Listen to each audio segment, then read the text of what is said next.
ಎಲ್ಲರಿಗೂ ನಮಸ್ಕಾರ. ನಾನು ಸಕು ಕಾಶಪ್ಪ. ನೀವೇನಾದರೂ ಫಸ್ಟ್ ಟೈಮ್ ನಮ್ಮ ಚಾನಲ್ನ ನೋಡ್ತಾ ಇದ್ದರೆ ದಯವಿಟ್ಟು ಸಬ್ಸ್ಕ್ರೈಬ್ ಮಾಡ್ಕೊಂಡು ನೋಡಿ, ಯಾಕಂದರೆ ನಿಮ್ಮ ಸಪೋರ್ಟು ನಮಗೆ ತುಂಬ ಮುಖ್ಯವಾಗಿರುತ್ತೆ. ಇವತ್ತು ನಾವು ಸಿರ್ಸಂಗಿಯಲ್ಲಿರುವಂಥ ನನ್ನ ತಂಗಿ ಮನೆಗೆ ಬಂದಿದ್ದೀವಿ. ಅವ್ರ ಮನೇಲಿ ಇವತ್ತು ಸತ್ಯನಾರಾಯಣ ಪೂಜೆ ಇದೆ. ವಿಡಿಯೋ ಫುಲ್ ನೋಡಿ ಸಪೋರ್ಟ್ ಮಾಡಿ. ಏನಾದರೂ ತಪ್ಪಿದ್ದರೆ ದಯವಿಟ್ಟು ಕಮೆಂಟ್ ಬಾಕ್ಸಲ್ಲಿ ಇದ್ದರೆ ನಾವು ತಿದ್ಕೊಳ್ತೀವಿ. ಗುಬ್ಬಿ ಏ ಬಂಗಾರಿ ಇಲ್ಲಿ ಏ ಗುಂಡು ಬಾ ಬಾ ಬಾ ಬಾ.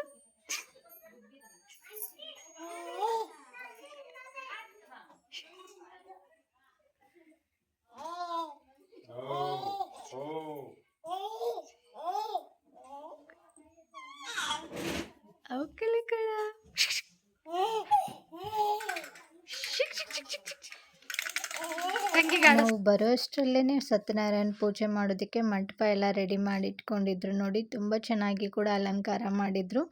ಫುಲ್ ವಿಡಿಯೋ ನೋಡಿ. ಸತ್ಯನಾರಾಯಣ ಕತೆ ಕೂಡ ನಾನು ಈ ವಿಡಿಯೋದಲ್ಲಿ ಶೇರ್ ಮಾಡಿದ್ದೀನಿ. ಅರ್ಧಕ್ಕೆ ನಿಲ್ಲಿಸ್ಬೇಡಿ, ಫುಲ್ ವಿಡಿಯೋ ನೋಡಿ, ನಿಮಗೂ ಕೂಡ ಒಳ್ಳೆಯದಾಗಲಿ. ಇಲ್ಲಿ ನನ್ನ ಮಗಳು ಹಾಕ್ಕೊಂಡಿದ್ದಾಳೆ ನೋಡಿ. ಈ ಡ್ರೆಸ್ನ ನಾನೇ ಸ್ಟಿಚ್ ಮಾಡಿರೋದು. ನಿಮಗೇನಾದರೂ ಈ ಥರ ನಿಮ್ಮ ಮಕ್ಕಳಿಗೆ ಬಟ್ಟೆಗಳನ್ನು ಸ್ಟಿಚ್ ಮಾಡಬೇಕಂದ್ರೆ ನನಗೆ ಕಮೆಂಟ್ ಬಾಕ್ಸಲ್ಲಿ ಸೈಜನ್ನು ಹೇಳಿ.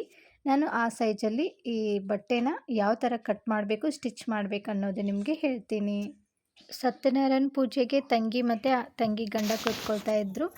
ಭಟ್ರು ಮೊದಲಿಗೆ ಹಿರಿಯರ ಆಶೀರ್ವಾದ ತಗೊಂಡು ಆನಂತರ ಪೂಜೆಗೆ ಕೂತ್ಕೊಳ್ಳಿ ಅಂತ ಹೇಳಿದರು. ಹಾಗಾಗಿ ಬಂದಿರುವಂಥ ಎಲ್ಲ ಹಿರಿಯರಿಗೂ ಕಾಲಿಗೆ ಬಿದ್ದು ಆಶೀರ್ವಾದ ತಗೊಳ್ತಾ ಇದ್ದರು.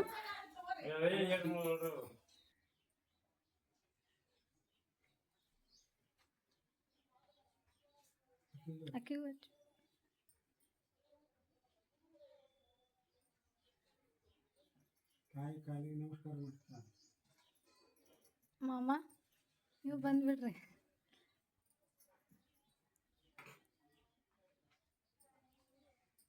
ಅಪ್ಪ ಅಪ್ಪನ ಕಾಲಿ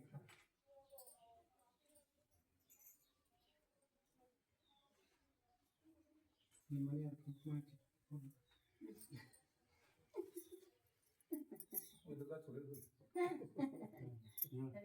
ಕಾಣಲೇ ಇಲ್ಲದ ನೀ ಬಲಗೈಲಿ ತಗೋ. ನೀ ಕುಂಕುಮಾನ ಹೆಗಲ ಮೇಲೆ ಕೈ ಹಾಕಿ ಬಲಗೈಲಿ ಹಚ್ಚ.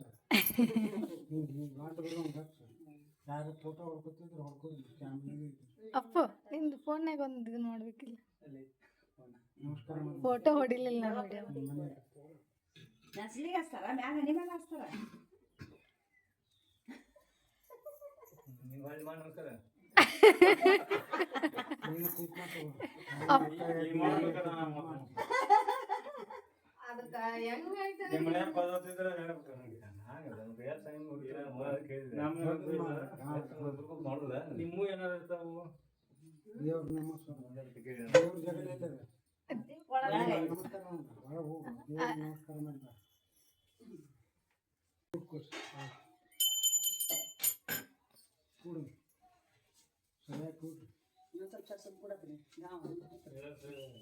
ಈಗ ಸರಿ ಕೂತ್ಕೊಳ್ರಿ.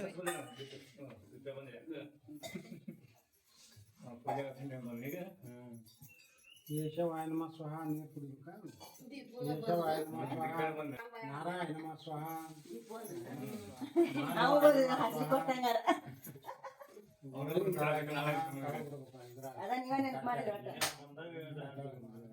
ಅಪ್ಪ ಕ್ಯಾಮ್ರಾ ಆನ್ ಐತಿ. ಮಂತ್ರಾಕ್ಷತೆ ಹಾಕುವ ಅದ ಕೈಯಾಗ ಮಂತ್ರಾಕ್ಷತೆ ಅವನ್ನ ಅಡ್ಡ ಕೂಡ ನೀ ಕಟ್ಟಿ ಇಟ್ಕೋ. ಕೇಶವಾಯ ನಮಃ ಸ್ವಹ ಕುಡಿಬೇಕಾ? ನಾರಾಯಣ ನಮಃ ಸ್ವಹ, ಮಾಧವಾಯ ನಮಃ ಸ್ವಹ, ಗೋವಿಂದಾಯ ನಮಃ. ಕೆಳಗೆ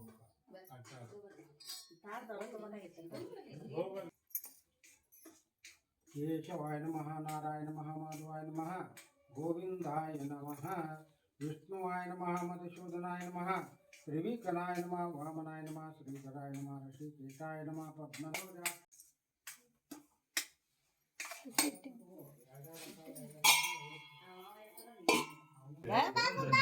ಸ್ಕ್ವೇರ್ ನಡು ಹಿಂಗ ಎರಡು ಎಲ್ಲಿ ಸೆಂಟರ್ ಬರ್ತದೆ ಅಲ್ಲಿ ಮಂತ್ರಾಕ್ಷತೆ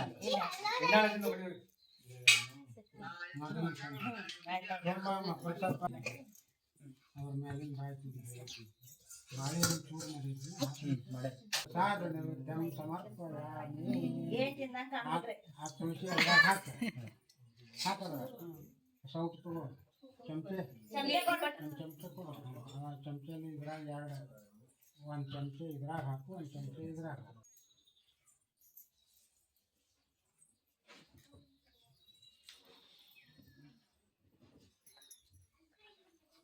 ಸ್ವಲ್ಪ ಸ್ವಲ್ಪ ಆಗಲಿ ಇಲ್ಲಿ ನೋಡೋಣ ಹಾಕಂದಾಗ ಹಾಕೋದ್ರೆ ಈಗ ಒಂದು ಮನೆ ಮೇಲೆ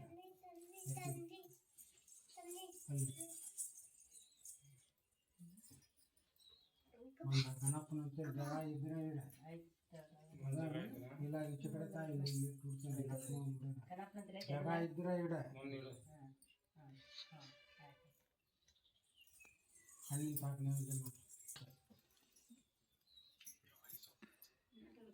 ಒಳ್ಳೆಯದು ಆ ತುಳಸಿ ಅದ್ರ ಮೇಲೆ ಹಾಕ ನಮಸ್ಕಾರ ಮಾಡಿ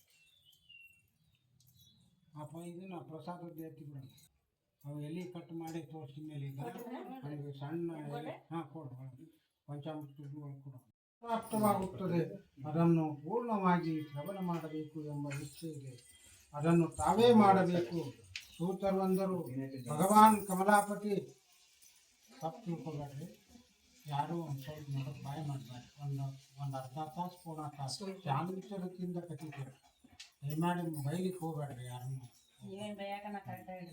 ಅಲ್ಲ ಒಂದು ಸ್ವಲ್ಪ ಇದು ದಿನ ಮಾಡೋ ಕೆಲಸ ಅಲ್ಲ ಒಂದು ತಾಸು ಕೇಳ್ರಿ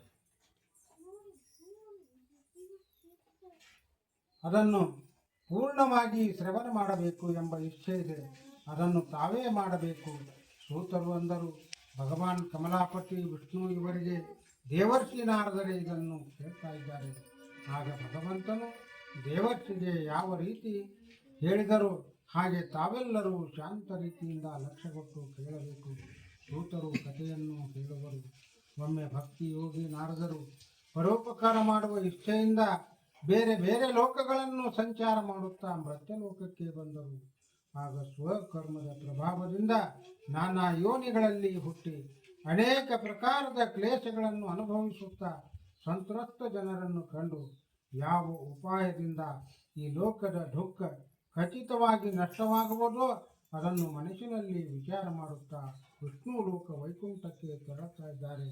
ಅಲ್ಲಿ ಶುಕ್ಲ ವರ್ಣ 4 ಕೈಗಳುಳ್ಳ ಶಂಖ ಚಕ್ರ ಗದಾ ಮತ್ತು ಪದ್ಮಃ ಕಂಠದಲ್ಲಿ ವನಮಾಲೆಗಳಿಂದ ವಿಭೂಷಿತನಾದ ನಾರಾಯಣ ನಾಮದ ದೇವಾದಿ ದೇವನಿಗೆ ದರ್ಶನ ಮಾಡ್ತಾ ಇದ್ದಾರೆ. ಆ ಸ್ತುತಿ ಮಾಡಲು ಪ್ರಾರಂಭಿಸಿದರು. ನಾರದರು ಹೇಳುತ್ತಾರೆ, ವಾಚ ಮತ್ತು ಮನಸ್ಸಿನ ಕಡೆ ಅವರ ರೂಪ ಉಂಟು, ಅವರ ಶಕ್ತಿ ಅಮರ್ಯಾದಿತವಾಗಿದೆ, ಅವರಿಗೆ ಪ್ರಾರಂಭ ಮಧ್ಯ ಮತ್ತು ಅಂತ್ಯವಿಲ್ಲ. ಅವನು ನಿರ್ಗುಣನಿದ್ದಾನೆ ಮತ್ತು ಸತ್ವ ರಜಸ್ಥ ಗುಣಗಳೊಳಗೊಂಡ ಆತ್ಮವಿದೆ. ಅವನು ಎಲ್ಲದಕ್ಕಿಂತ ಮುಂಚಿತ ಅಶ್ವಿ ತತ್ವದಲ್ಲಿ ಬಂದಿದ್ದಾನೆ. ಅವನ ಭಕ್ತರ ಎಲ್ಲ ಸಂಕಟ ದುಃಖಗಳನ್ನು ನಾಶ ಮಾಡುತ್ತಾನೆ. ಆ ವಿಷ್ಣುವಿಗೆ ನಾನು ವಂದಿಸುತ್ತೇನೆ. ಈ ಸ್ತುತಿ ಕೇಳಿ ನಂತರ ಭಗವಾನ್ ವಿಷ್ಣು ನಾರದರಿಗೆ ಹೇಳುತ್ತಾರೆ, ಮಹಾಭಾಗ್ಯವಂತ ನಾರದರೆ, ನೀವು ಇಲ್ಲಿ ಯಾವ ಉದ್ದೇಶದಿಂದ ಬಂದಿರುವಿರಿ? ನಿಮ್ಮ ಮನಸ್ಸಿನಲ್ಲಿ ಏನಿದೆ ಎಂದು ಹೇಳಿರಿ, ನಾನು ಅದರ ಉತ್ತರವನ್ನು ನಿಮಗೆ ಕೊಡುವೆನು. ಆಗ ನಾರದರು ಹೇಳ್ತಾ ಇದ್ದಾರೆ, ಭ್ರತ್ಯ ಲೋಕದಲ್ಲಿ ಎಲ್ಲ ಮನುಷ್ಯನು ನಾನಾ ಜೀವಿಕೋಟಿಯಿಂದ ಸಾಗಿ ತಮ್ಮ ತಮ್ಮ ಪಾಪ ಕರ್ಮದ ಫಲ ಅನುಭವಿಸುತ್ತಿದ್ದಾರೆ. ನಾನಾ ಪ್ರಕಾರದ ದುಃಖಗಳಿಂದ ಬಳಲುತ್ತಾ ವ್ಯರ್ಥ ತ್ರಾಸ ಪಡುತ್ತಿದ್ದಾರೆ. ಆದ್ದರಿಂದ ನಾಥರೇ, ಒಂದು ವೇಳೆ ನನ್ನ ಮೇಲೆ ಕೃಪೆ ಇದ್ದರೆ ಅವರ ದುಃಖವು ಯಾವ ರೀತಿ ಉಪಶಯನವಾಗುವುದು, ಅದರ ಉಪಾಯವನ್ನು ಹೇಳಿರಿ.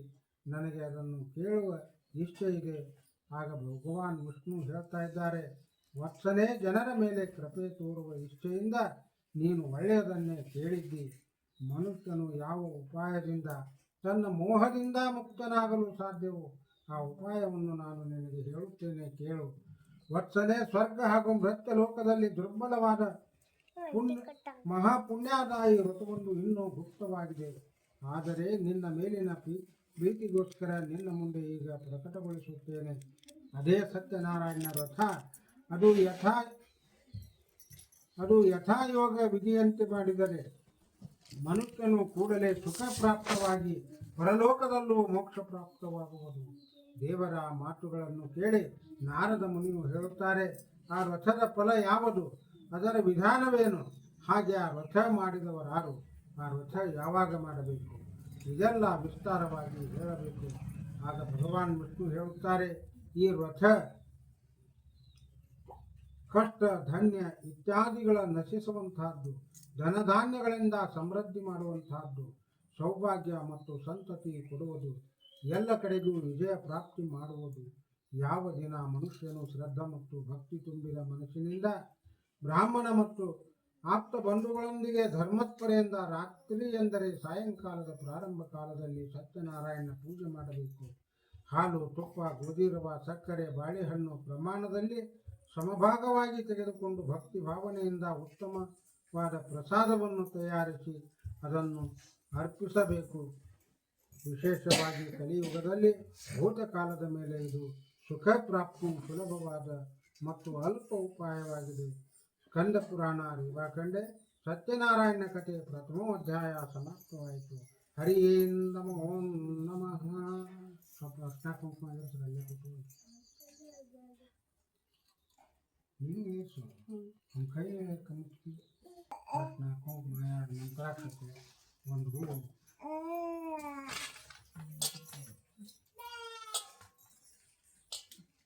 ಹೆಂಗೆ ನೋಡ್ಬೋದು ತುಂಬ ತಗೋದು ಸ್ವಲ್ಪ ಅಷ್ಟು ಹೋಗ್ಬೇಕು. 2 ಮಂತ್ರಾಕ್ಷತೆ ಹಾಕಿ 2 ಮಂತ್ರಾಕ್ಷತೆ ಹಾಕಿದ್ರು ಕೂಡಿ ಅಲ್ಲೇ ಮೇಲೆ 2 ಇದನ್ನು ಕಡಿ ಹಾಕಿ 1 ಕಪ್ರ ಹಾಕಿ. ಈಗ ನೋಡಿದ್ರಿ ಅರ್ಶನ ಕುಂಕುಮ ಮಂತ್ರಾಕ್ಷತೆ 2 ಇದನ್ನು ಕಡಿ ಹಾಕಿ.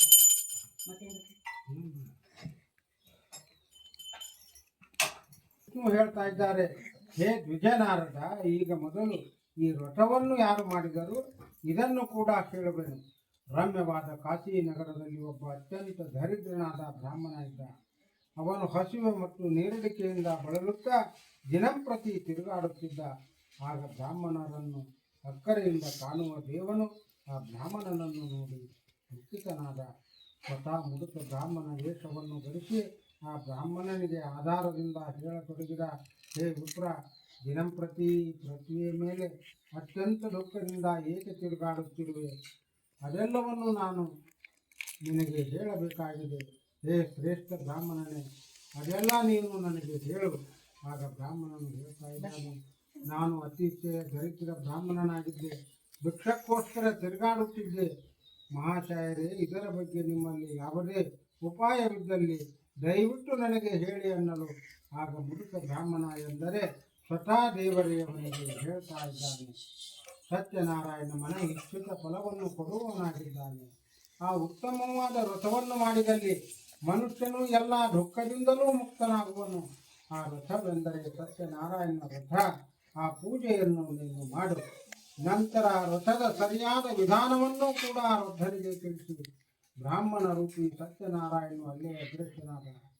ಯಾವ ವ್ರತ ಆ ವೃದ್ಧ ಬ್ರಾಹ್ಮಣನಿಂದ ಹೇಳಲ್ಪಟ್ಟಿತೋ ಅದನ್ನೇ ತಾನೂ ಮಾಡುವೆನು ಎಂದು ವಿಚಾರಿಸಿದ. ಅವನಿಗೆ ರಾತ್ರಿ ಒಳ್ಳೆಯ ನಿದ್ದೆ ಬಂದಿತು. ಬೆಳಿಗ್ಗೆ ಎದ್ದು ನಾನು ಆ ಸತ್ಯನಾರಾಯಣ ವ್ರತ ಮಾಡುವೆ ಎಂದು ಹೀಗೆ ಸಂಕಲ್ಪವನ್ನು ಮಾಡಿ ಆ ಬ್ರಾಹ್ಮಣನು ಭಿಕ್ಷೆಗಾಗಿ ಹೊರಟು ಹೋದ. ಅದೇ ದಿನ ಅವನಿಗೆ ಸಾಕಷ್ಟು ದ್ರವ್ಯ ಪ್ರಾಪ್ತವಾಯಿತು. ಆ ದ್ರವ್ಯದ ಸಹಾಯದಿಂದ ತನ್ನ ಎಲ್ಲ ಬಂಧು ಬಳಗದೊಂದಿಗೆ ಸತ್ಯನಾರಾಯಣ ವ್ರತ ಮಾಡ್ತಾ ಇದ್ದಾನೆ. ಆ ವ್ರತದ ಪ್ರಭಾವದಿಂದ ಆ ಶ್ರೇಷ್ಠವಾದ ಬ್ರಾಹ್ಮಣನು ಎಲ್ಲ ದುಃಖಗಳಿಂದ ಮುಕ್ತನಾಗಿ ಎಲ್ಲ ಸಂಪತ್ತುಳ್ಳವನಾದ.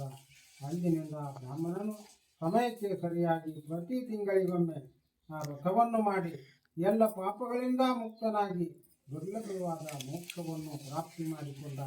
ಇಷ್ಟು ಹೇಳಿ ಸೂತನಿಂದ, ವಿಪ್ರ, ಈ ಪೃಥ್ವಿಯ ಮೇಲೆ ಯಾವ ಮನುಷ್ಯನೂ ವ್ರತವನ್ನು ಮಾಡುವರು ಅವರು ಈ ಭೂಮಿಯ ಮೇಲಿನ ಎಲ್ಲ ಪಾಪಗಳಿಂದ ಮುಕ್ತಿ ಪಡೆದುಕೊಳ್ಳುವರು. ಈ ರೀತಿ ನಾರಾಯಣನ ಮಹಾತ್ಮೆಯನ್ನು ನಾರದನಿಗೆ ಹೇಳಿದ ವ್ರತವನ್ನು ಕೂಡ ನಾನು ಹೇಳಿದೆ, ಈಗೇನು ಹೇಳಲಿ ಎಂದ. ಆಗ ನೈಮಿಷ ಅರಣ್ಯದ ಋಷಿ ಹೇಳ್ತಾ ಇದ್ದಾರೆ, ಹೇ ಮುನಿಶ್ರೇಷ್ಠರೇ, ಈ ವಿಕ್ರಮನಲ್ಲದೆ ಆ ರಥ ಮತ್ತಾರಾದರೂ ಮಾಡಿದ್ದರೆಂಬುದನ್ನು ನಾನು ಕೇಳಲು ನಿಶ್ಚಯಿಸುತ್ತೇನೆ. ನಮ್ಮ ಮನಸ್ಸಿನಲ್ಲಿ ಶ್ರದ್ಧೆ ಉತ್ಪನ್ನವಾಗಿದೆ. ಸೂತ ಹೇಳ್ತಾ ಇದ್ದಾನೆ, ಈ ಪೃಥ್ವಿಯ ಮೇಲೆ ಯಾರು ರಥ ಮಾಡಿದರೆಂಬುದು ಕೇಳಿರಿ. ಒಮ್ಮೆ ಆ ಶ್ರೇಷ್ಠ ಬ್ರಾಹ್ಮಣನೇ ತನ್ನ ಐಶ್ವರ್ಯ ತಕ್ಕಂತೆ ತನ್ನ ಬಂಧು ಬಾಂಧವರೊಂದಿಗೆ ಪೂಜೆ ಮಾಡಲು ಹೋಗಿದಾಗ ಅಲ್ಲಿಗೊಬ್ಬ ಕಟ್ಟಿಗೆ ಮಾರುವ ಬಂದ. ತನ್ನ ಕಟ್ಟಿಗೆಗಳನ್ನು ಹೊರಗಡೆ ಇಟ್ಟು ಒಳಗಡೆ ಬಂದ.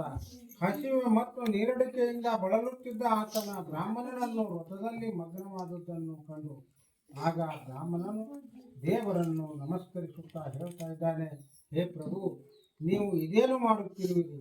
ಇದನ್ನು ಮಾಡಿದಲ್ಲಿ ಯಾವ ಫಲ ಪ್ರಾಪ್ತವಾಗುವುದು?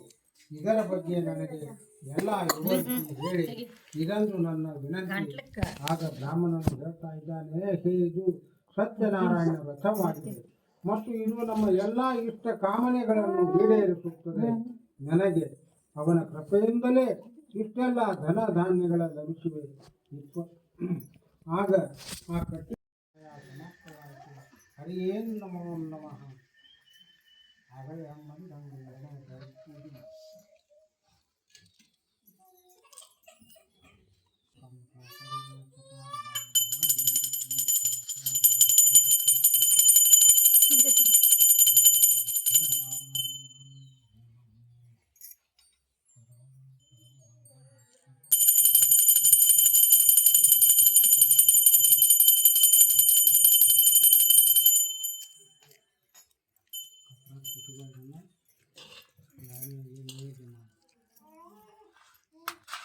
ಅಧ್ಯಾಯದೊಳಗ ಸೂತರು ಹೇಳುತ್ತಾರೆ, ಹೇ ಶ್ರೇಷ್ಠ ಮುನಿಜನರೇ, ನಾನು ಮುಂದೆ ಹೇಳುವುದನ್ನು ಕೇಳಿರಿ.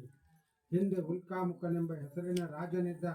ಅವನು ಮನಸ್ಸು ಮತ್ತು ಇಂದ್ರಿಯಗಳನ್ನು ತನ್ನ ಹತೋಟಿಯಲ್ಲಿಟ್ಟು ಸತ್ಯ ಮಾತನಾಡುವನು ಹಾಗೂ ಸದ್ಬುದ್ಧಿಯವನಾಗಿದ್ದ. ರಾಜನು ಪ್ರತಿದಿನ ಗುಡಿಗೆ ಹೋಗಿ ಬ್ರಾಹ್ಮಣರಿಗೆ ದಾನ ದಕ್ಷಿಣೆಗಳನ್ನು ಕೊಟ್ಟು ಸಂತುಷ್ಟಗೊಳಿಸುತ್ತಿದ್ದ. ಅವನ ಹೆಂಡತಿ ಸಾಧ್ವಿ, ಸುಂದರಿ, ಶೀಲವಂತಳು ಮತ್ತು ಕಮಲದಂತೆ ಶಾಂತ ಸ್ವಭಾವದವಳಾಗಿದ್ದಳು. ರಾಜನು ಒಂದು ನದಿ ತೀರದ ಮೇಲೆ ಸತ್ಯನಾರಾಯಣ ವ್ರತವನ್ನು ಮಾಡುತ್ತಿರುವಾಗ ಸಾಧು ಎಂಬ ಹೆಸರಿನ ಒಬ್ಬ ವ್ಯಾಪಾರಸ್ಥನು ಸಾಕಷ್ಟು ದ್ರವ್ಯ ಮತ್ತು ಸಾಮಗ್ರಿಗಳನ್ನು ತೆಗೆದುಕೊಂಡು ವ್ಯಾಪಾರಕ್ಕಾಗಿ ಅಲ್ಲಿಗೆ ಬಂದ. ತನ್ನ ನೌಕೆ ನದಿ ತೀರದ ಮೇಲೆ ನಿಲ್ಲಿಸಿ ಸತ್ಯನಾರಾಯಣ ವ್ರತ ಮಾಡುತ್ತಿರುವ ರಾಜನನ್ನು ಕಂಡು ವಿನಮ್ರ ಸ್ವರದಿಂದ ಕೇಳ್ತಾ ಇದ್ದಾನೆ.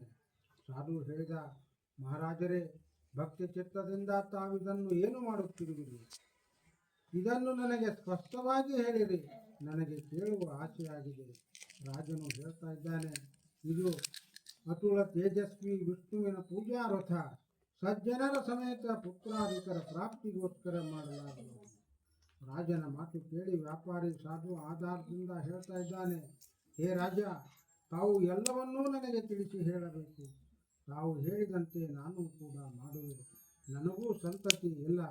ಈ ವ್ರತ ಮಾಡಿದಲ್ಲಿ ಖಚಿತವಾಗಿ ನನಗೆ ಸಂತತಿ ಪ್ರಾಪ್ತವಾಗುವುದು. ರಾಜನು ವ್ರತದ ಬಗ್ಗೆ ಹೇಳಿದ ಮೇಲೆ ತನ್ನ ವ್ಯಾಪಾರ ಪೂರ್ಣಗೊಳಿಸಿ ತಾನು ಸಂತೋಷದಿಂದ ತನ್ನ ಮನೆಯತ್ತ ಹೊರಟ.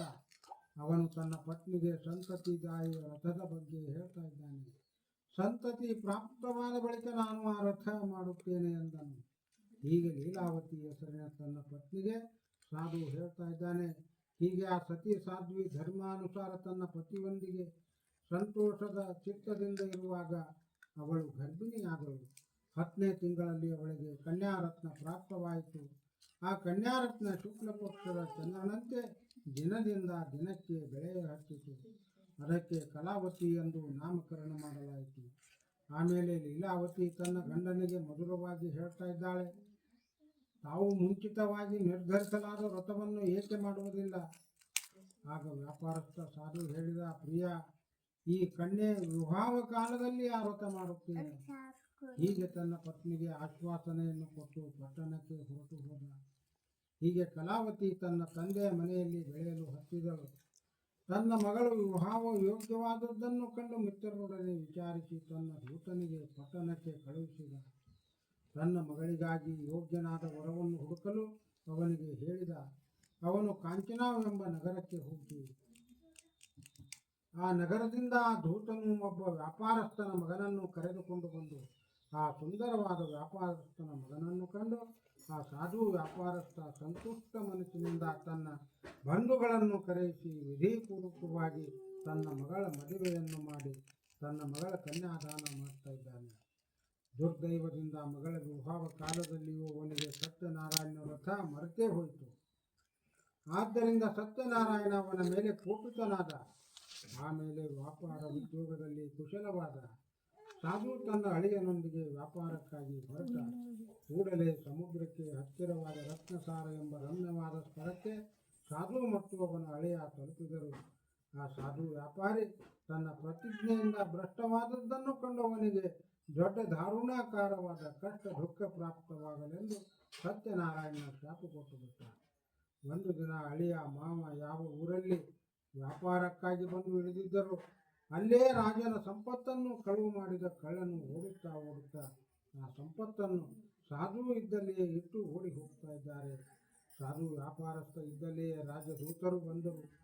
ಕಳ್ಳ ಇಟ್ಟ ಹೋದ ಹಣವನ್ನು ಅವರ ಸಮೀಪದಲ್ಲೇ ಇದ್ದದ್ದನ್ನು ನೋಡಿ ಸಾಧು ವ್ಯಾಪಾರಿ ಮತ್ತು ಅವನ ಅಳಿಯನು ರಾಜದೂತರು ಬಂಧಿಸಿ ಹರ್ಷದಿಂದ ರಾಜನ ಬಳಿಗೆ ಕರೆತಂದರು ಮತ್ತು ರಾಜನನ್ನು ಕುರಿತು ಹೇಳ್ತಾ ಇದ್ದಾರೆ. ಮಹಾರಾಜರೇ, ಇಬ್ಬರು ಕಳ್ಳರನ್ನು ಕಟ್ಟಿ ದೊಡ್ಡ ಕೋಟೆಯ ಕಾರಾಗೃಹದಲ್ಲಿ ಬಂಧಿಸಲು ರಾಜನ ಆಜ್ಞೆಯ ನಂತರ ಯಾವುದೇ ಚೌಕಾಶಿ ಮಾಡದೆ ಕರಗಳನ್ನು ಕಟ್ಟಿ ದೊಡ್ಡ ಕೋಟೆಯ ಕಾರಾಗೃಹದಲ್ಲಿ ಬಂಧಿಸಲ್ಪಟ್ಟರು. ಸತ್ಯನಾರಾಯಣ ದೇವರ ಮಾಯೆಯಿಂದ ಅವರ ಮಾತನ್ನು ಯಾರೂ ಕೇಳಲಿಲ್ಲ.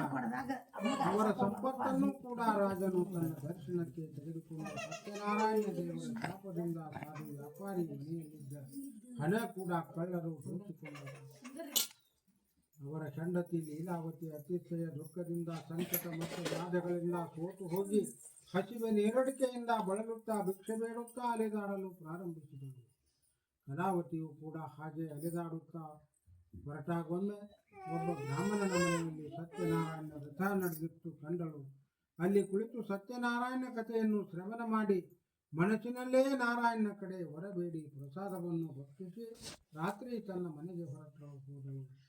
ಅವಳ ತಾಯಿ ಪ್ರೀತಿಯಿಂದ ಕಲಾವತಿಗೆ ಕೇಳ್ತಾ ಇದ್ದಾಳೆ, ಮಗಳೇ, ರಾತ್ರಿ ನೀನು ಬಹಳ ಹೊತ್ತಿನವರೆಗೆ ಎಲ್ಲಿದ್ದಿ? ನಿನ್ನ ಮನಸ್ಸಿನಲ್ಲಿ ಏನಿದೆ? ಆಗ ಕಲಾವತಿ ಕನ್ಯಾ ತಾಯಿಗೆ ಕೂಡಲೇ ಹೇಳ್ತಾ ಇದ್ದಾಳೆ, ಅಮ್ಮ, ನಾನು ರಾತ್ರಿ ಬ್ರಾಹ್ಮಣನ ಮನೆಯಲ್ಲಿ ಇಷ್ಟಸಿದ್ಧಿ ಪಡೆಯುವ ವ್ರತವನ್ನು ನೋಡಿದೆ. ಮಗಳ ಮಾತನ್ನು ಆಲಿಸಿದ ತಾಯಿ ಆನಂದದಿಂದ ಸತ್ಯನಾರಾಯಣ ಪೂಜೆಗೋಸ್ಕರ ಸಿದ್ಧತೆ ನಡೆಸ್ತಾ ಇದ್ದಾಳೆ.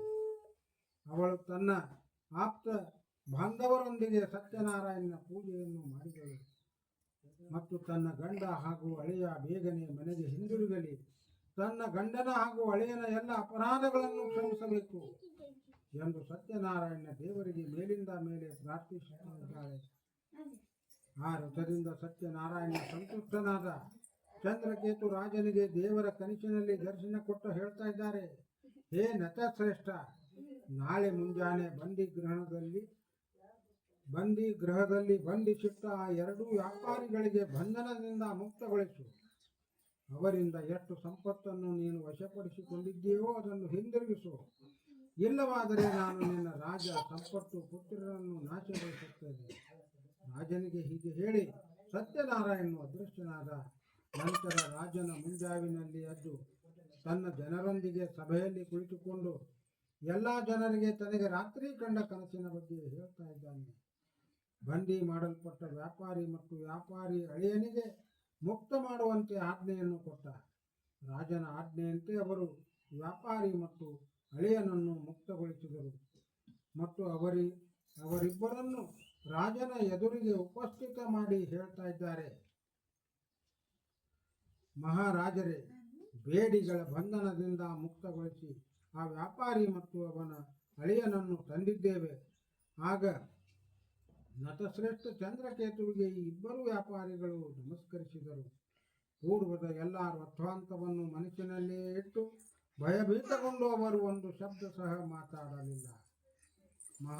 ಮಹಾರಾಜರೇ ಅವರಿಗೆ ಆಧಾರದಿಂದ ಹೇಳ್ತಾ ಇದ್ದಾರೆ, ದುರ್ದೈವದಿಂದ ನಿಮಗೆ ದೊಡ್ಡ ದುಃಖವೂ ಪ್ರಾಪ್ತವಾಗಿತ್ತು, ಆದರೆ ಈಗ ನಿಮಗೆ ಏನೂ ಭಯವಿಲ್ಲ. ಹೀಗೆ ಹೇಳಿ ರಾಜನು ಅವರಿಗೆ ಬಂಧನದಿಂದ ಮುಕ್ತಗೊಳಿಸಿ ಪುರಸ್ಕಾರ ಕೊಟ್ಟು ಸಿಹಿ ಮಾತಿನಿಂದ ಅವರಿಗೆ ಸಂತೋಷಗೊಳಿಸಿದ. ಅವರಿಂದ ವಶಪಡಿಸಿಕೊಂಡಿದ್ದ ಸಂಪತ್ತನ್ನು 2 ಪಟ್ಟು ಮಾಡಿ ಅವರಿಗೆ ಹಿಂದಿರುಗಿಸಿದ. ಸಾಧು ಮತ್ತು ವ್ಯಾಪಾರಿಗೆ ಮತ್ತು ಅವನ ಅಳಿಯನಿಗೆ ಈಗ ತಾವು ಮನೆಗೆ ಹೋಗಬೇಕು ಎಂದು ಸನ್ಮಾನಪೂರ್ವಕವಾಗಿ ಹೇಳ್ತಾ ಇದ್ದಾನೆ. ಈಗ ನಾನು ನಿಮ್ಮ ಕೃಪೆಯಿಂದಲೇ ಮನೆಗೆ ಹಿಂದಿರುಗುತ್ತಿದ್ದೇನೆ ಎಂದು ವ್ಯಾಪಾರಿ ಹೇಳಿದ. ಇತಿ ಶ್ರೀ ಸ್ಕಂದ ಪುರಾಣ ರೇವಾಖಂಡೇ ಸತ್ಯನಾರಾಯಣ ಕಥೆ 3ನೇ ಅಧ್ಯಾಯ ಸಮಾಪ್ತಗೊಂಡಿತು. ಹರಿಯೇನ್ ನಮೋ ನಮಃ.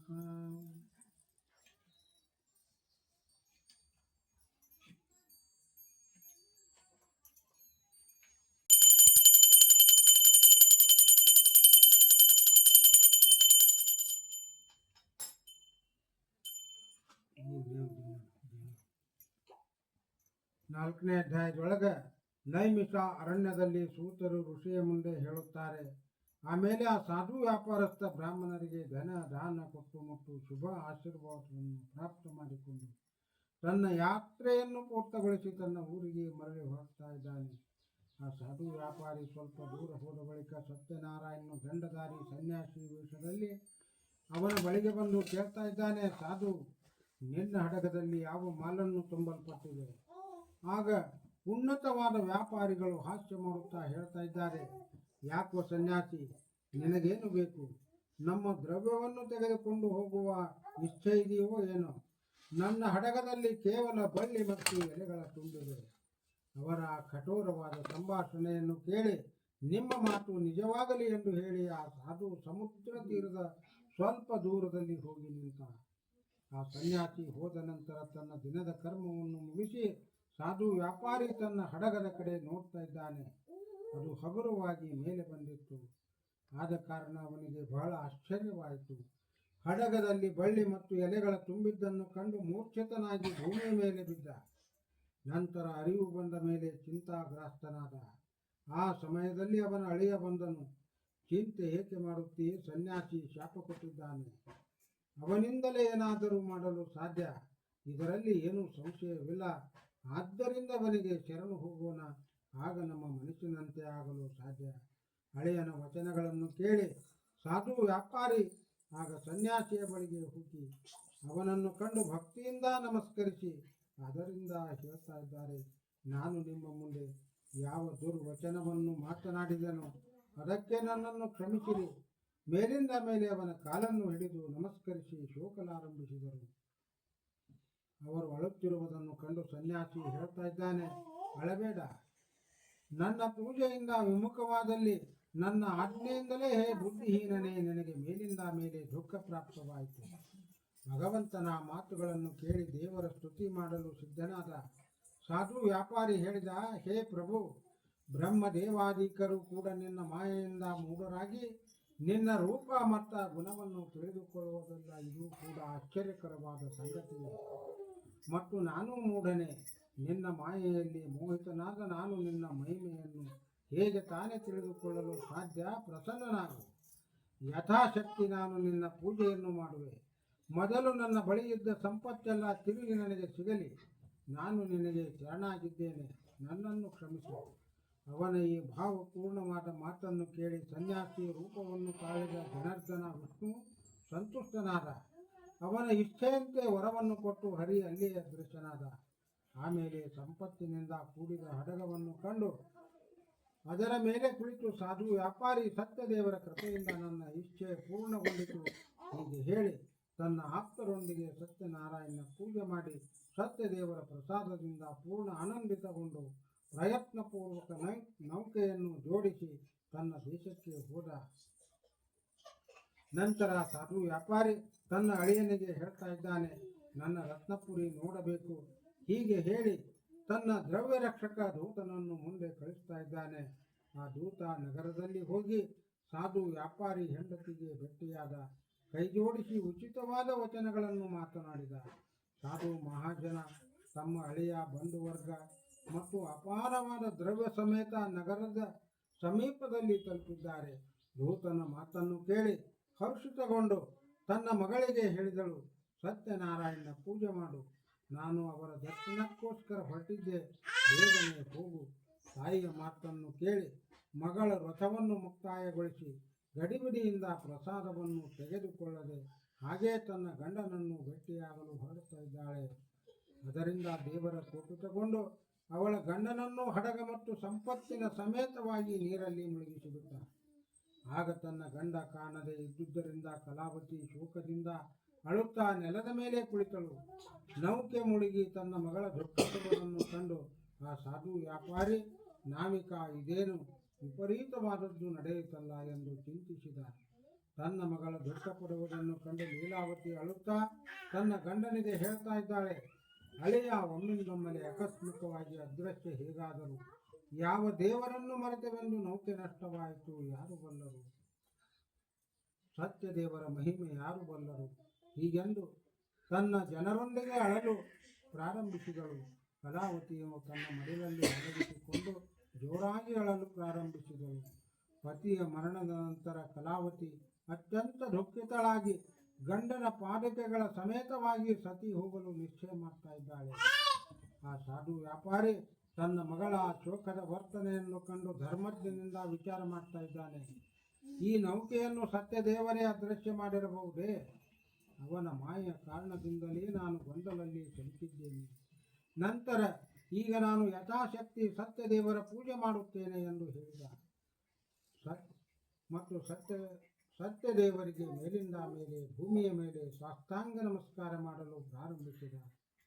ಕೃಪೆಯಿಂದ ದೇವರು ಆಕಾಶದಿಂದ ಭಕ್ತವತ್ಸಲ ಎಂದು ಹೀಗೆ ಹೇಳ್ತಾ ಇದ್ದಾರೆ, ಪ್ರಸಾದವನ್ನು ಸ್ವೀಕರಿಸದೆ ನಿನ್ನ ಮಗಳು ಗಂಡನನ್ನು ಕಾಣಲು ಬಂದ ಕಾರಣ ಅವಳ ಗಂಡನನ್ನು ಅದೃಶ್ಯ ಮಾಡಿದ್ದೇನೆ. ಒಂದು ವೇಳೆ ಅವಳು ಮನೆಗೆ ಹೋಗಿ ಪ್ರಸಾದವನ್ನು ಸ್ವೀಕಾರ ಮಾಡಿಕೊಂಡು ಬಂದರೆ ನಿಶ್ಚಿತವಾಗಿ ಅವಳ ಗಂಡ ಅವಳಿಗೆ ಪುನಃ ಸಿಗುವನು. ಹೀಗೆ ಆಕಾಶವಾಣಿಯನ್ನು ಕೇಳಿ ಆ ಕನ್ಯಾ ಕೂಡಲೇ ಮನೆಗೆ ಹೋದಳು ಮತ್ತು ಬಿಟ್ಟು ಬಂದ ಪ್ರಸಾದವನ್ನು ಭಕ್ಷಿಸಿದಳು.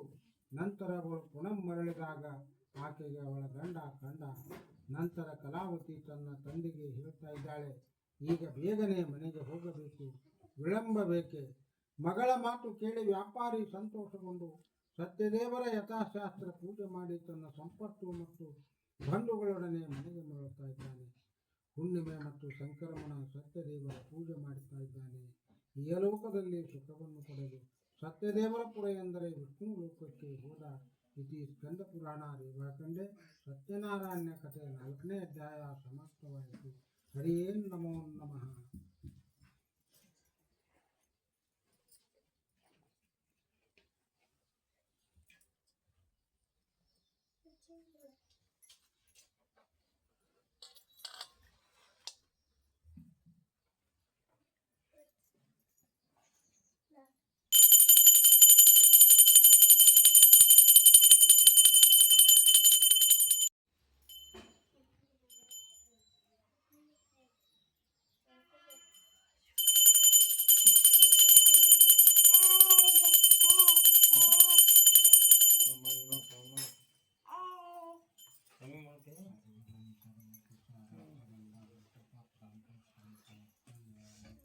ಐದನೇ ಅಧ್ಯಾಯದೊಳಗೆ ಶ್ರೇಷ್ಠ ಮುನಿಜನರೇ, ನಾನು ಇನ್ನೊಂದನ್ನು ಹೇಳುತ್ತೇನೆ ಕೇಳಿರಿ. ಅಂಗಧ್ವಜ ಹೆಸರಿನ ಒಬ್ಬ ರಾಜನಿದ್ದ. ಅವನ ಪ್ರಜೆಗಳ ಪಾಲನೆ ಮಾಡಲು ತತ್ಪರನಾಗಿದ್ದ. ಅವನು ಕೂಡ ಸತ್ಯದೇವರ ಪ್ರಸಾದವನ್ನು ತ್ಯಾಗ ಮಾಡಿದ್ದಕ್ಕಾಗಿ ದುಃಖಕ್ಕೊಳಗಾದ. ಅವನು ಒಮ್ಮೆ ವನಕ್ಕೆ ಹೋಗಿ ಅನೇಕ ಪಶುಗಳನ್ನು ಕೊಂದು ವಟುವೃಕ್ಷದ ಸಮೀಪ ಬಂದು ಅಲ್ಲಿ ಗೋಪಕರು ತಮ್ಮ ಸಹೋದರರ ಜೊತೆಗೆ ಅತ್ಯಂತ ಭಕ್ತಿ ಭಾವದಿಂದ ಸತ್ಯನಾರಾಯಣ ಪೂಜೆಯನ್ನು ಮಾಡುವುದನ್ನು ಕಂಡು ಕೂಡ ಗರ್ವದಿಂದ ಅಲ್ಲಿಗೆ ಹೋಗದೆ ದೇವರಿಗೆ ನಮಸ್ಕಾರವನ್ನು ಮಾಡದೆ ಕುಳಿತ. ಎಲ್ಲ ಗೋಪಾಲಕರು ಪೂಜೆಯನ್ನು ಮುಗಿಸಿ ರಾಜನಿಗೆ ಪ್ರಸಾದವನ್ನು ಕೊಟ್ಟರು ಮತ್ತು ತಿರುಗಿ ಬಂದು ತಮ್ಮ ಪ್ರಸಾದವನ್ನು ಗ್ರಹಿಸಿ ತಮಗೆ ಇಷ್ಟವಾದ ಪೂರ್ಣ ಕರ್ತವ್ಯವನ್ನು ಮಾಡ್ತಾ ಇದ್ದಾರೆ. ರಾಜನು ಪ್ರಸಾದವನ್ನು ಸ್ವೀಕರಿಸಿದೆ ಚೆಲ್ಲಿಬಿಟ್ಟ. ಆದ್ದರಿಂದ ಅವನಿಗೆ ಬಹಳ ದುಃಖ ಪ್ರಾಪ್ತವಾಯಿತು. ಅವನ 100 ಮಕ್ಕಳು ನಷ್ಟವಾದರು. ಜನಧನಾಧಿಕಾರಿಯೂ ಕೂಡ ನಷ್ಟವಾಯಿತು. ಅದೆಲ್ಲ ಸತ್ಯದೇವರೇ ನಷ್ಟ ಮಾಡಿದರೆಂದು ನನ್ನ ನಿಶ್ಚಿತವಾದ ಮತವಿದೆ. ಆಗ ಅವನು ಸತ್ಯದೇವರ ಪೂಜೆಯನ್ನು ಮಾಡುವ ಸ್ಥಳಕ್ಕೆ ಹೋಗುತ್ತೇನೆ. ರಾಜನ ಗೋಚರ ಹತ್ತಿರ ಬಂದು ನಂತರ ಗೋಪಕರೊಂದಿಗೆ ಭಕ್ತಿ ಭಾವನೆಯಿಂದ ಶ್ರದ್ಧಾಭಕ್ತಿಯಿಂದ ಸತ್ಯದೇವರ ಪೂಜೆಯನ್ನು ಮಾಡ್ತಾ ಇದ್ದಾನೆ. ಸತ್ಯದೇವರ ಪ್ರಸಾದದಿಂದ ಅವನು ಮತ್ತೆ ಸಂತಾನಯುಕ್ತನಾಗಿ ಈ ಲೋಕದಲ್ಲಿ ಸುಖವನ್ನು ಪಡೆದು ಕೊನೆ ಸತ್ಯಪುರಿ ಎಂದರೆ ವಿಷ್ಣು ಲೋಕಕ್ಕೆ ಹೋದ ಯಾರು ಈ ಪರಮ ಹಾಗೂ ದುರ್ಲಭ್ಯವಾದ ಸತ್ಯನಾರಾಯಣ ರಥ ಮಾಡುವರು ಮತ್ತು ಫಲಪ್ರದವಾದ ಪುಣ್ಯದಾಯಕ ಕಥೆಯನ್ನು ಭಕ್ತಿಯಿಂದ ಕೇಳುವರು ಅವರಿಗೆ ಸತ್ಯದೇವರ ಪ್ರಸಾದದಿಂದ ಧನ ಧಾನ್ಯಗಳ ಲಭಿಸುತ್ತವೆ.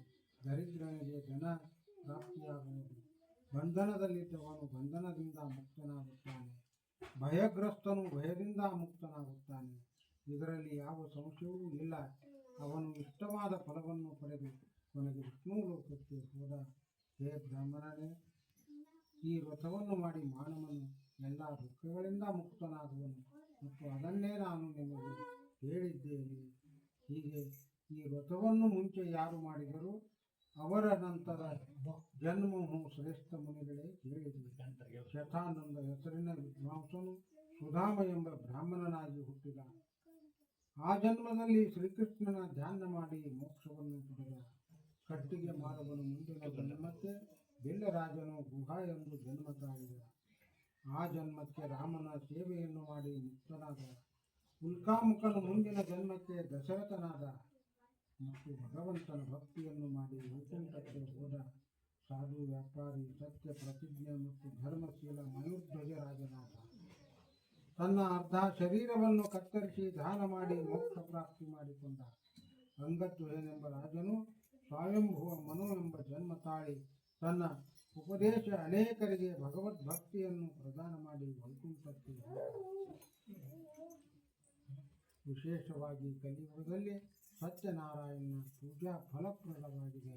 ಅದಕ್ಕೆ ಯಾರು ಕಾಲ ಎನ್ನುವರು, ಯಾರು ಸತ್ಯ ಎನ್ನುವರು, ಯಾರು ಈಶೆ ಎನ್ನುವರು, ಯಾರು ಸತ್ಯನಾರಾಯಣ, ಮತ್ತಾರಾದರೂ ಸತ್ಯದೇವ ಎನ್ನುವರು.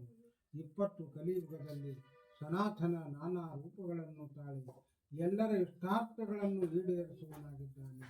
21 ಹೇ ಮುನಿ ಶ್ರೇಷ್ಠನೇ, ಯಾರು ಈ ಕಥೆಯನ್ನು ನಿತ್ಯ ಓದುವರೋ ಅಥವಾ ಆಲಿಸುವವರೋ ಅವರ ಎಲ್ಲ ಪಾಪಗಳ ಸತ್ಯದೇವರ ಪ್ರಸಾದದಿಂದ ನಾಶವಾಗುವುದು. ಇತಿ ಶ್ರೀ ಸ್ಕಂದ ಪುರಾಣ ರೇವಾಖಂಡೇ ಸತ್ಯನಾರಾಯಣ ಕಥೆ 5ನೇ ಅಧ್ಯಾಯ ಸಮಾಪ್ತವಾಯಿತು. ಹರಿ ಏನ್ ನಮೋ ನಮಃ.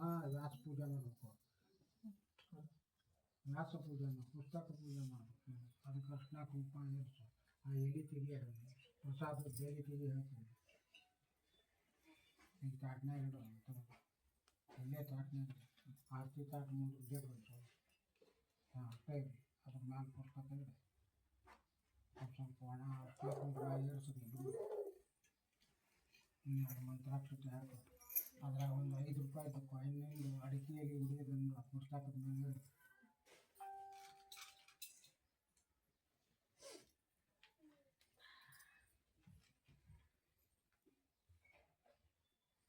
ಅದರ ಮೇಲೆ ಇಡೋ ಪುಸ್ತಕದ ಮೇಲೆ ಅದೊಂದು ಗಣಪನ ತಳಗಿಸ್ಬಿಡು. ಆ ಉಡಿ ತೆಗೆದು ಮ್ಯಾಲೆ ಇಡ್ಲಿಕ್ಕೆ ಜಾಗ ಇಲ್ಲ. ಅಲ್ಲೇ ಸಂಕಲ್ಪ ಮಾಡಿಬಿಡ. ಅಲ್ಲೇ ಇಟ್ಬಿಡಪ್ಪ. ಇದ್ರ ಪುಸ್ತಕದ ಮೇಲೆ ಇಟ್ಬಿಡ. ಸಂಕಲ್ಪ ಮಾಡಿಬಿಡ ಗಣಪತಿ ಪುಸ್ತಕ. ಈಗ 5ನೇ ಅಧ್ಯಾಯ ಪೂಜೆ ಮಾಡಿ ನೀ ಇದನ್ನು ಮಾಡ್ಕೊಂಬ. ಎಡಿ ಸತ್ಯನಾರಾಯಣಗೆ ಒಂದ ಕಾಯಿ ಒಂದು ಹೊಡ್ಕೊಂಬರಿ. ಎಲ್ಲನೂ ಕಾಯಿ ಎಷ್ಟವನು ಮನೆ ಎದುರಿಗೆ ಸತ್ಯನಾರಾಯಣ ಎದುರಿಗೆ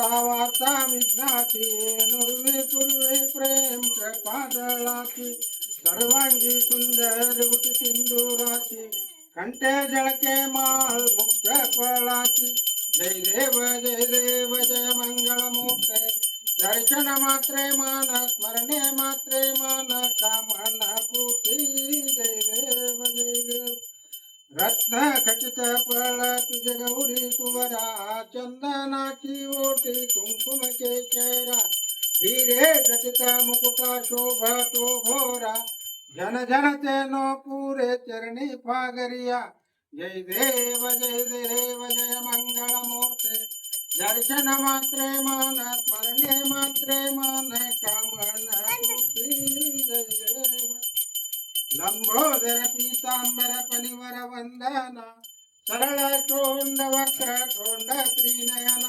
दास रामा वाट पावे सदना संकष्टि पावावे निर्वाणी रक्षावे सुरवर वंदना जय देव जय देव जय मंगलमूर्ते दर्शन मात्रे मान स्मरणे मात्रे मान कामना पूर्ति जय देव जय देव नंदी ಬೆಳಗುವೆ ಮಲ್ಲಿಕಾರ್ಜುನನೇ ಜಯವೆಂದು ಬೆಳಗುವೆ ಮಲ್ಲಿಕಾರ್ಜುನನೇ ಮಲ್ಲಿಕಾರ್ಜುನನೇ ಭಕ್ತ ಮಂದಿರನೇ ಮಲ್ಲಿಕಾರ್ಜುನನೇ ಭಕ್ತ ಮಂದಿರನೇ ಸಾಗರದೊಳಗಿನ ವಿಷವ ಕುಡಿದವನೇ ಸಾಗರದೊಳಗಿನ ವಿಷವ ಕುಡಿದವನೇ ಹೋಗಿ ಕಂಕಣನಾಗಿ ಜಗದವನೇ ಜಯವೆಂದು ಬೆಳಗುವೆ ಮಲ್ಲಿಕಾರ್ಜುನನೇ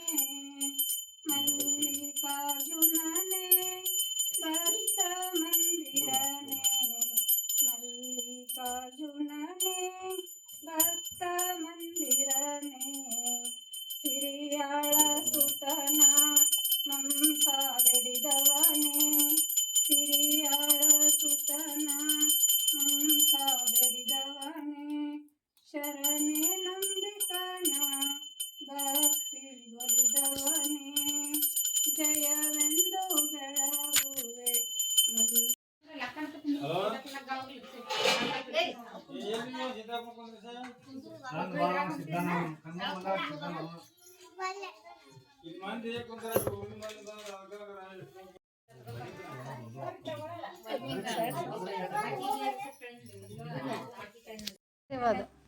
ಮಳಂಗಣ್ಣವು